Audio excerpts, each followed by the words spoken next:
वाचन कमी झालं, मनन चिंतन या तर मुलांच्या मनालाही स्पर्श करत नाहीत.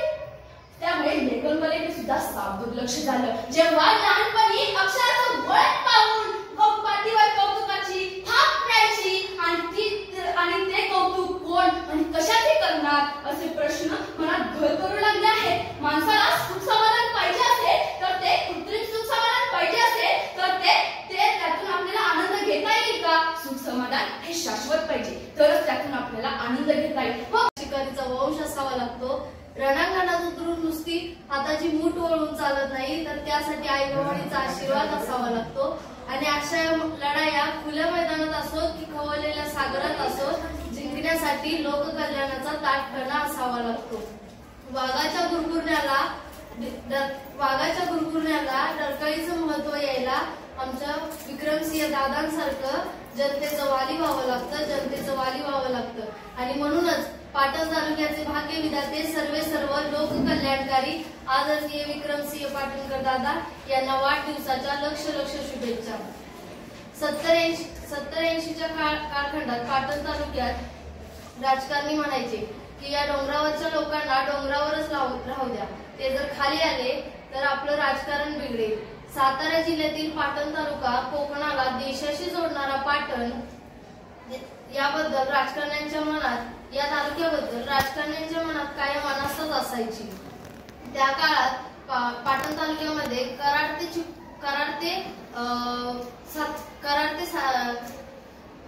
ते चिपळूण एकमेव पक्का रस्ता होता.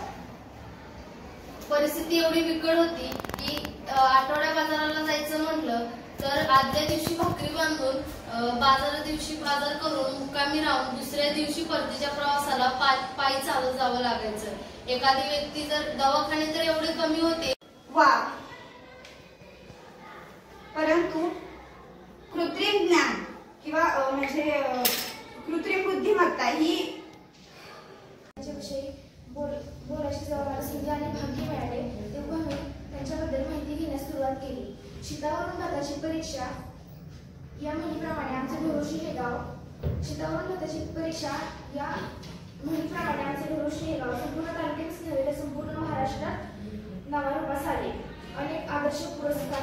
प्रत्येक वाईट गोष्टीमध्ये बदल घडवून आणून सर्वसामान्य जनतेचं जगणं समृद्ध करणं हेच त्यांच्या जगण्याचं अंतिम ध्येय आहे. मग संघर्षाच्या तप्त पाऊल वाटांवरून चालत असताना सुद्धा ते थांबले नाही किंवा तिथला आदर्श हा वापरीसाठी फेकून दिला नाही किंवा तिथल्या दुःखितांच्या ओठांवरती लाली लावून त्यांना चौकात सुद्धा उभं केलं नाही. कारण की ते जगत नव्हते स्वतःसाठी, ते लढत नाही स्वतःशी, ते लढत आहेत या समाजातील वाईट प्रवृत्तींशी. आणि असंच एक आगळं वेगळं व्यक्तिमत्व, एक लोकांनी नेतृत्व म्हणजेच पाटणच्या ओसाड रानावरती पर्यटनाची विजय रोवणारे, सहकारातून वंचितांच्या दारी विकासाची गंगा घेऊन जाणारे, आपला नम्र स्वभाव आणि कणखर कार्यकर्ते ओळखलं जाणारं, जनतेच्या सुखदुःखात सहभागी होणारं, अगदी लहान मुलापासून ते वृद्धांपर्यंत जन्मनात रुजणारं एक चरित्र संपन्न मितभाषी सुसंस्कृत व्यक्तिमत्व म्हणजेच या पाटण तालुक्याचे भाग्य विधाते महाराष्ट्र राज्याचे माजी सार्वजनिक बांधकाम व पर्यटन मंत्री मान्य श्री विक्रमसिंह पाटणकर तथा दादा यांच्या कार्यकर्तृत्वावर विवेचन करण्यासाठी आपल्यासमोर उभा आहे. नमस्कार, मी तुकाराम दशरथ शिंदे विषय मांडतोय मान्य विक्रमसिंह पाटणकर एक विचारधारा. सर, विषयाला सुरुवात करत असताना विचारधारा म्हणजे नक्की काय आणि विचारधारा कोणाला असते हे स्पष्ट करणं मला अत्यंत गरजेचं वाटतं. कारण की जे लोक चांगल्या विचारांवरती चालतात, नीतिमत्तेने आपलं आयुष्य जगतात, त्यांनाच विचारधारा असते. जो लोक चांगल्या विचारांवरती चालत नाही, नीतिमत्तेने आपलं आयुष्य जगत नाही, त्यांना विचारधारा नसते. मग विचारधारा म्हणजे नक्की काय हा प्रश्न आपल्यासमोर उभा राहतो.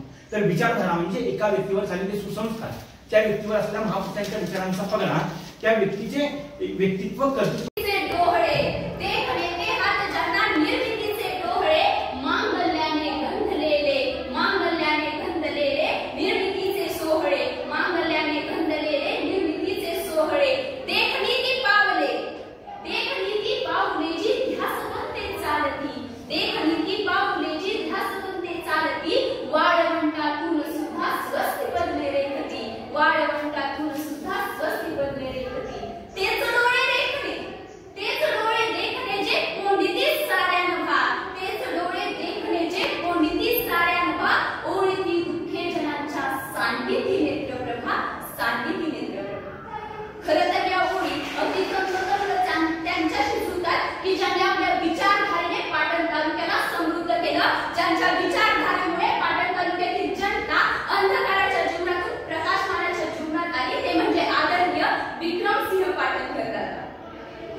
जाधव इंटरनॅशनल इन्स्टिट्यूट ऑफ एव्हिएशनची विद्यार्थी व्यासपीठावर विषय मांडते माननीय विक्रमसिंह पाटणकर एक विचार. खरं तर सर्वप्रथम दादांना त्यांच्या वाढदिवसानिमित्त खूप शुभेच्छा. मग विषयाचा विचार करताना सर्वप्रथम लक्षात घेणं महत्त्वाचं वाटतं की विचारधारा म्हणजे तर विचारधारा म्हणजे जे विचार आपल्या उंबरठ्यापर्यंतच्या समृद्धीचा प्रगतीचा विचार करतात ते नाही, तर जे विचार आपल्याबरोबर आपल्या समाजातील गोरगरीब जनतेच्या समृद्धीचा प्रगतीचा विचार करतात आणि ते आपल्या कृतीत उमटवतात याला म्हणतात विचारधारा. आदरणीय दादा हे आपल्या विचारधारेने पाटण तालुक्याला समृद्ध करणारे व्यक्तिमत्व. मग दादांनी आपल्या विचारधारेने पाटण तालुक्याचा केलेला विकास याचा आढावा इथं बसलेल्या प्रत्येकाला कळणं हे अत्यंत हरवलेले. मग खरं आयुष्य फिल्टर वापरून सुंदर होत नाही, तर मेहनतीनं घडतं. म्हणूनच आजच्या या व्यासपीठाला विषय मिळालाय रील्सच्या वेगात अडकलेली तरुणाईचे भविष्य.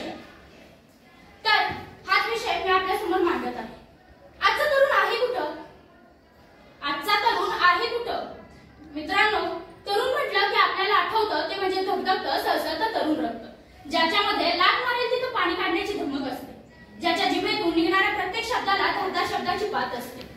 मग देश ज्याच्या खांद्यावर उद्याच्या विकासाची स्वप्ने पाहतो तो तरुण. मग आज हा तरुण तसा आहे का? मग हा कुठं हरवलाय आजचा तरुण? हा तरुण हरवलाय रील्सच्या स्वप्नांमध्ये. मग हे रील्सचं जग काय आहे आणि कुठं ही तरुणाई नक्की कशी हरवली रील्स मध्ये? मी सांगते. रील्स म्हणजे इंद्रधनुष्याच्या रंगाप्रमाणे प्रत्येक व्हिडिओमध्ये नवीन रंग असतो, ज्यामुळे